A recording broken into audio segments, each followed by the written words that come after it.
ನಮಸ್ತೆ ವೀಕ್ಷಕರೇ, ಎಲ್ಲ ಸಮಸ್ತ ವಿಜಯವಾಣಿ ವೀಕ್ಷಕರಿಗೆ ಹೃತ್ಪೂರ್ವಕವಾದ ವಂದನೆಗಳನ್ನು ಹೇಳುತ್ತಾ ಇವತ್ತಿನ ಅಂದರೆ ಇವತ್ತು ದಿನಾಂಕ 20/12/2023 ದಿನದಂದು ದ್ವಾದಶಿ ರಾಶಿಗಳ ಫಲಾನುಫಲ ಏನಿದೆ, 12 ರಾಶಿಗಳ ಫಲಾನುಫಲ ಯಾವ ರೀತಿ ಇದೆ ಅಂತ ಹೇಳಿ ತಿಳಿಸಿಕೊಡುತ್ತೇನೆ ವೀಕ್ಷಕರೇ.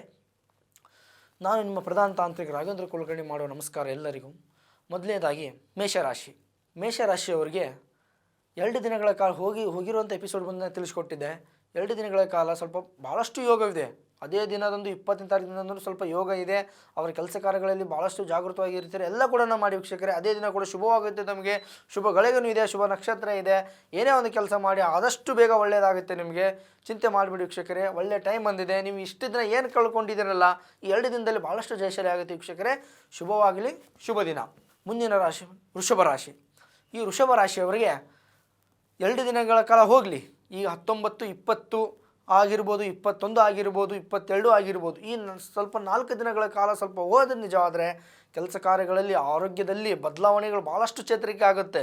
ಮತ್ತು ಗುರು ಹಿರಿಯಿಂದ ಬಂಧು ಮಿತ್ರರಿಂದ ಸ್ವಲ್ಪ ಏನೋ ಒಂದು ಸಮಾಚಾರಗಳ ಸುದ್ದಿಯನ್ನು ಕೇಳಿಪಡ್ತೀರಿ ವೀಕ್ಷಕರೇ, ಆಯಿತಾ. ಮತ್ತು ಈ ಕೆಲಸ ಕಾರ್ಯಗಳು ಏನೇ ಒಂದು ಬಿಸ್ನೆಸ್ ಮಾಡೋ ಮುಂದೆ, ವ್ಯವಹಾರ ಮಾಡೋ ಮುಂದೆ ಭಾಳಷ್ಟು ಸುಲಭದ ಹಾದಿ ಆಗುತ್ತೆ. ತಮ್ಮದು ಚಿಂತೆ ಪಡಿಬೇಡಿ ವೀಕ್ಷಕರೇ. ವಿದ್ಯಾರ್ಥಿಗಳಿಗೆ ವಿದ್ಯಾಭ್ಯಾಸ ಮಾಡೋ ಸುಲಭ ದಿನ ಬಂದಿದೆ. ಚಿಂತೆ ಮಾಡಬೇಡಿ ವಿದ್ಯಾರ್ಥಿಗಳೇ. ಚೆನ್ನಾಗಿ ಓದ್ತೀರಾ, ನಿಮಗೆ ವಿದ್ಯೆ ಕೂಡ ಬರುತ್ತೆ. ಆರಾಮಾಗಿರಿ, ತಲೆ ಕೆಡಿಸ್ಕೋಬೇಡಿ, ಒಳ್ಳೆಯದಾಗುತ್ತೆ. ಶುಭ ದಿನ. ಮುಂದಿನ ರಾಶಿ ಮಿಥುನ ರಾಶಿಯವರಿಗೆ ಆರೋಗ್ಯದಲ್ಲಿ ಸ್ವಲ್ಪ ಭಾಳಷ್ಟು ಸುಧಾರಣೆ ಆಗಬೇಕು. ಮತ್ತು ಇರಲಾರದ ರೋಗ ರುಜಿನಗಳು ಆ ದಿನ ಕಂಡುಬರುತ್ತೆ. ಮತ್ತು ಅದೇ ಪ್ರಕಾರವಾಗಿ ಕೆಲಸ ಕಾರ್ಯಗಳು ಭಾಳಷ್ಟು ವಿಘ್ನ ಆಗಿರುತ್ತೆ.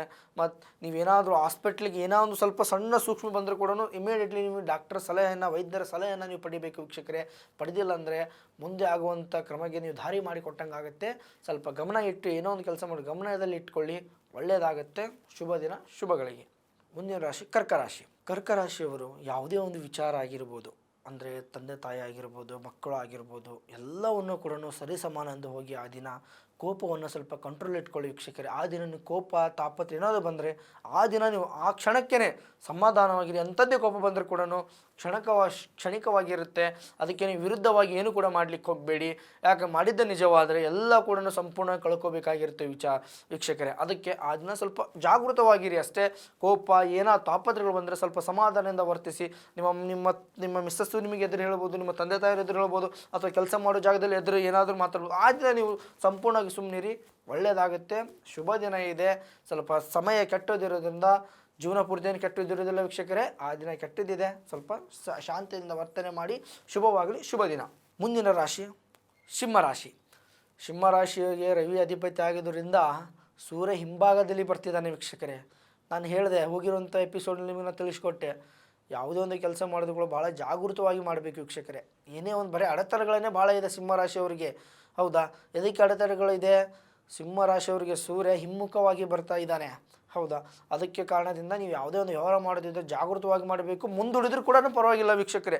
ಮನೆಯಲ್ಲಿ ಸಮಾಧಾನ, ಕೆಲಸ ಕಾರ್ಯಗಳಲ್ಲಿ ವಿಘ್ನ, ಹಣಕಾಸಿನಲ್ಲಿ ಸಮಸ್ಯೆ, ಕೋರ್ಟ್ ಕಚೇರಿಯಾಗಿ ಯಾವುದೇ ಒಂದು ವ್ಯವಹಾರ ಮಾಡಿ ನೀವು, ಆದರೆ ಆ ದಿನ ಮುಂದೂಡಿದರೆ ಭಾಳಷ್ಟು ಒಳ್ಳೆಯದು. ಆದರೆ ಆರೋಗ್ಯದಲ್ಲಿ ಮಾತ್ರ ಭಾಳಷ್ಟು ಸುಧಾರಣೆ ಕಾಣ್ತೀರಾ.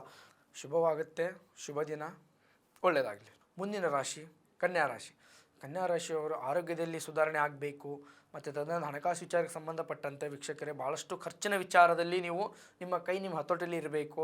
ಯಾವ ಕಾರಣಕ್ಕೂ ನಾನು ಮುಂದೆ ಹೋಗ್ತೀನಿ, ನಂದೇ ಜಯ ಆಗುತ್ತೆ ಅಂಥೇಳಿ ಅವಸರವಾಗಿ ಮುಂದೆ ಹೋಗ್ಲಿಕ್ಕೆ ಹೋಗಬೇಡಿ. ಯಾವ ರೀತಿ ಅವಸರ ಹೋಗ್ತೀರೋ ಅದೇ ರೀತಿ ಹಿಂದಕ್ಕೆ ಬರುವಂಥ ಸಂದರ್ಭ ಇದೆ ವೀಕ್ಷಕರೇ. ಆ ದಿನ ನೀವು ಸ್ವಲ್ಪ ಜಾಗೃತವಾಗಿರಬೇಕು. ಮತ್ತು ವಿದ್ಯಾರ್ಥಿಗಳಾಗಿರ್ಬೋದು, ಯಾವುದೇ ರೀತಿ ಆಗಿರ್ಬೋದು, ಸ್ವಲ್ಪ ಜಾಗೃತವಾಗಿ ವರ್ತಿಸಬೇಕು ವೀಕ್ಷಕರೇ. ಭಾಳ ಕ್ರೂರ ರೀತಿಯಿಂದ ಇರಬಾರದು. ಕೋಪ ಸಿಟ್ಟು ಏನಾದರೂ ಬಂದರೆ ಸ್ವಲ್ಪ ಸಮಾಧಾನದಿಂದ ವೀಕ್ಷಿಸಬೇಕು. ಇದಕ್ಕೆ ಮೂಲ ಪರಿಹಾರ ಅಂತ ಹೇಳಿ ಬಂದಾಗ, ಹೌದಾ, ಒಂದು ಗುರುವಾರ ದಿನ, ಇದಕ್ಕೆ ಶುಭವಾರ ಬಂದುಬಿಟ್ಟು ನಿಮಗೆ ಗುರುವಾರ ಇರುತ್ತೆ ವೀಕ್ಷಕರೇ. ಆ ಗುರುವಾರ ದಿನದಂದು ಸಾಯಿಬಾಬನ ಕೃಪೆಯಿಂದ ಆ ಗುರುವಾರ ಒಂದು ಸಾಯಿಬಾಬನಿಗೆ ಒಂದು 11 ರಿಂದ 21 ಪ್ರದಕ್ಷಿಣವನ್ನು ಹಾಕಿ ನಿಮ್ಮ ಮನಸ್ಸಲ್ಲಿ ಇದ್ದಿದ್ದನ್ನು ಆಕಾಂಕ್ಷೆಯನ್ನು ಬೇಡಿಕೊಂಡು ಆ ದಿನ ಶುಭವಾಗಲಿ ಅಂತೇಳಿ ದೀಪ ಹಚ್ಚಿ ಬನ್ನಿ. ಖಂಡಿತವಾಗಿ ವೀಕ್ಷಕರೇ ಶುಭವಾಗುತ್ತೆ ಆ ದಿನ. ಮುಂದಿನ ರಾಶಿ ತುಲಾರಾಶಿಯವರಿಗೆ ಬಿಸ್ನೆಸ್ ಮುಖಾಂತರವಾಗಿ, ಇಂಡಸ್ಟ್ರಿಯಲ್ ಮುಖಾಂತರವಾಗಿ ಭಾಳಷ್ಟು ಯೋಗ ಇದೆ. ಬರುವಂಥದ್ದು ಹಣಕಾಸಿನ ವಿಚಾರದಲ್ಲಿ ಎಲ್ಲ ಹಣ ಕೂಡ ಬರುತ್ತೆ. ಮತ್ತು ನೀವು ಏನಾದರೂ ನಿಮ್ಮ ಬಿಸ್ನೆಸ್ ಮಾಡೋ ಮುಂದೆ, ಕೆಲಸ ಕಾರ್ಯಗಳು ಮಾಡೋ ಮುಂದೆ ಯಾರಾದರೂ ನೀವು ಕೆಲಸಕ್ಕೆ ಇಟ್ಟಿದ್ದರೆ ಅವರ ಮೇಲೆ ಸ್ವಲ್ಪ ಜಾಗೃತವಾಗಿ ವಹಿಸಬೇಕು. ಜಾಗೃತವಾಗಿಸಬೇಕು. ಸ್ವಲ್ಪ ಕಣ್ಣು ಕೂಡ ಇಡಬೇಕು ತಾವು, ಯಾಕಂದರೆ ಅಲ್ಲಿ ನಿಮಗೆ ಸ್ವಲ್ಪ ಭಾಳಷ್ಟು ಧೋಖ ಅಂದರೆ ಮೋಸ ಆಗುವಂಥ ಸಂದರ್ಭ ಇದೆ ವೀಕ್ಷಕರೇ. ನೀವೆಲ್ಲ ನಿಮ್ಮ ಟೈಮ್ಗೆ ಸರಿಯಾಗೇ ಇರ್ತೀರ, ಆದರೆ ನಿಮ್ಮ ಕೈ ಕೆಳಗಡೆ ಇರುವಂಥ ಜನಗಳಿಗೆ ಸ್ವಲ್ಪ ಭಾಳಷ್ಟು ವೀಕ್ಷಕರಿಂದ ನೀವು ಒಂದು ಕಣ್ಣುಗಾವಲು ಆಗಿಡಬೇಕು. ಆ ದಿನ ನೀವು ಒಳ್ಳೇದು ಮಾಡಿಕೋದ್ರೆ ನಿಮ್ಗೆ ಕೆಟ್ಟದಾಗುವಂಥ ಸಂದರ್ಭ ಇದೆ. ಅದಕ್ಕೆ ಚಿಂತೆ ಮಾಡಿಬಿಡಿ ವೀಕ್ಷಕರೇ, ಒಳ್ಳೆಯದಾಗತ್ತೆ. ಶುಭ ದಿನ, ಶುಭಗಳಿಗೆ. ಮುಂದಿನ ರಾಶಿ ವೃಶ್ಚಿಕ ರಾಶಿ. ಮುಂದಿನ ರಾಶಿ ವೃಶ್ಚಿಕ ರಾಶಿ. ಈ ವೃಶ್ಚಿಕ ರಾಶಿಯವರು ನಾನು ಹೋಗಿರುವಂಥ ಎಪಿಸೋಡಲ್ಲಿ ನಿಮಗೆ ತಿಳಿಸ್ಕೊಟ್ಟಿದ್ದೆ ವೀಕ್ಷಕರೇ, ಆ ದಿನ ಶುಭವಾಗುತ್ತೆ. 19, 20ನೇ ತಾರೀಕಿನಿಂದ ಶುಭವಾಗುತ್ತೆ ನಿಮಗೆ ಅಂತೇಳಿ. ಇಲ್ಲಿ ಸ್ವಲ್ಪ 20ನೇ ತಾರೀಕಿಂದ ಸ್ವಲ್ಪ ಬದಲಾವಣೆ ಆಗುತ್ತೆ ವೀಕ್ಷಕರೇ. ಯಾವ ರೀತಿ ಬದಲಾವಣೆ ಆಗುತ್ತೆ? ಹೌದಾ, ಕುಜ ಮತ್ತು ಶುಕ್ರ ಮತ್ತು ಮಂಗಳ ಮತ್ತು ಬುಧ ಈ ಮೂರು ಕೂಡ ಸಂಪೂರ್ಣವಾಗಿ ಸ್ವಲ್ಪ ವಿರುದ್ಧ ದಿಕ್ಕಿನಲ್ಲಿ ಇರುತ್ತೆ.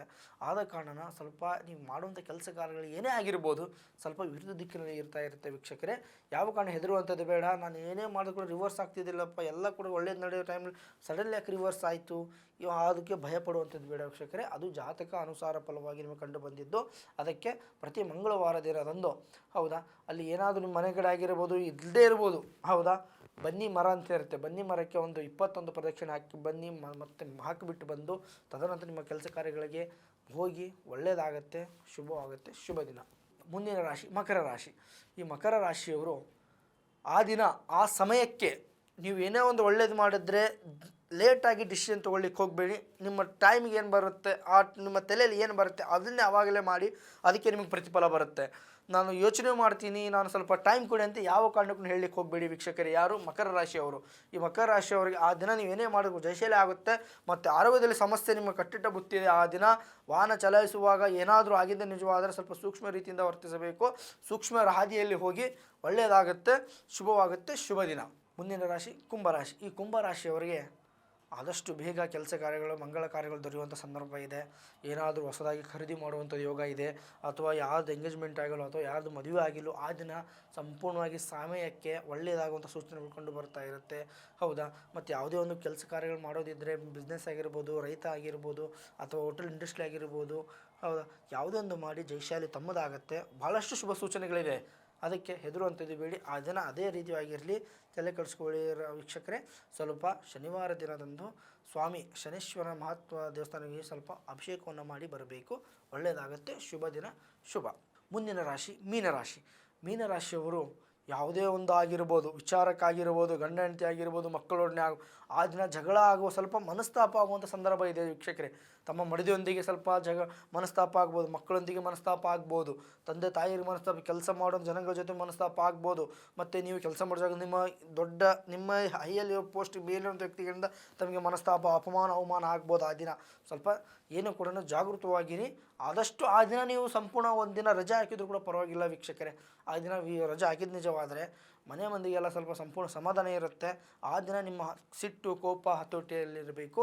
ಶುಭವಾಗುತ್ತೆ, ಶುಭ ದಿನ ಇರುತ್ತೆ. ಚಿಂತೆ ಮಾಡಿಬಿಡಿ, ಶುಭ ಆಗಲಿ, ಎಲ್ಲರಿಗೂ ಒಳ್ಳೆಯದಾಗಲಿ. ಸರ್ವೋ ಜನ ಸುಖಿನೋ ಭವಂತು. ನಮಸ್ಕಾರ.